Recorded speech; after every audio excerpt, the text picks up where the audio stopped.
సర్కార్ ఆఫీస్కు చిన్న పని చేసుకోవాలన్నా సరే కాసులు సమర్పించుకోవాల్సిందే.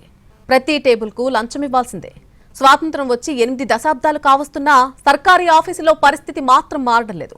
అవినీతి లంచగొండి అధికారులను పట్టుకోవడానికి ఏసీబీ అధునాతన పరికరాలు సైతం కొనాల్సిన దుస్థితి ఏర్పడింది. లంచం లంచం అన్ని శాఖల్లోనూ లంచం. ప్రభుత్వ అధికారులుగా చిన్న పని చేయాలంటే లంచాలు అడుగుతున్నారు. మహిళా అధికారులు సైతం మగ అధికారుల కంటే తామేం తక్కువ తినలేదని చెప్తున్నారు. తెలంగాణలో కేవలం 6 నెలల్లోనే 16 మంది మహిళా అధికారులను ఏసీబీ పట్టుకుందంటే పరిస్థితి ఏ విధంగా ఉందో ఊహించుకోవచ్చు. తెలంగాణలో లంచావతారాలను పట్టుకునేందుకు ఏసీబీ గట్టి కృషి చేస్తోంది. ఇందుకోసం అధునాతనమైన పరికరాలను కూడా కొనుగోలు చేసింది. సరికొత్తగా ఎప్పటికప్పుడు ఆపరేషన్స్ నిర్వహిస్తోంది. ఇందుకోసం అధునాతనమైన ఆడియో రికార్డ్స్ ని కూడా కొనుగోలు చేసింది. వీటన్నింటితో పాటు చిన్న సమాచారం వచ్చినా మిస్ కాకుండా లంచాలు తీసుకుంటున్న అధికారులను వెంటాడి వేటాడి పట్టుకుంటోంది. ఇక ఇటీవల కాలంలో తెలంగాణలో మహిళా అధికారులు ఎక్కువగా ఏసీబీకి పట్టుబడడం చర్చనీయాంశంగా మారింది. 6 నెలల కాలంలోనే పెద్ద ఎత్తున మహిళా అధికారులను ఏసీబీ అధికారులు పట్టుకున్నారు.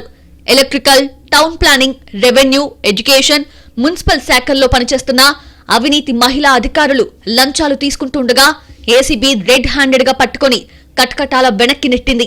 గతంలో మహిళా అధికారులంటే నిజాయితీగా పనిచేసే వాళ్ళని పేరుండేది. అంతేకాదు చెప్పిన పని జరిగిపోతుందన్న భావన ఉండేది. కానీ ఇటీవల కాలంలో మారిన పరిస్థితులకు అనుగుణంగా మహిళా అధికారులు కూడా మారిపోయారు.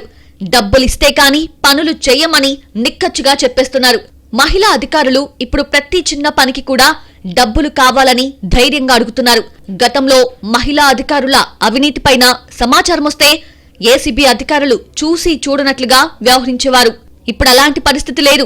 ఎందుకంటే లంచాలు తీసుకుంటున్న వారు ఎవరైనా సరే వదిలిపెట్టే ప్రసక్తే లేదని ఏసీబీ ఇప్పటికే ప్రకటించింది. 6 నెలల కాలంలోనే దాదాపు 16 మంది అవినీతి మహిళా అధికారులను ఏసీబీ ట్రాప్ చేసి పట్టుకుంది. దొరికిన ప్రతి మహిళా అధికారి లక్షల రూపాయల లంచాలు తీసుకుంటూ పట్టుబడ్డారు. అయితే ఈ 6 నెలల కాలంలో ఇంత పెద్ద మొత్తంలో మహిళా అధికారులు దొరకటం ఇదే మొదటిసారని అధికారులు చెప్తున్నారు. ఇటీవల కాలంలో కొత్తగా జాబ్లోకి చేరిన అధికారులు సైతం లంచాలు తీసుకుంటున్నారు. ఇలా ప్రభుత్వ ఉద్యోగంలో ఉన్నవారు లంచాలకు మరగడంతో సామాన్యులు ఏ పని చేయించుకోవాలన్నా చాలా ఇబ్బందులు ఎదుర్కోవాల్సి వస్తోంది.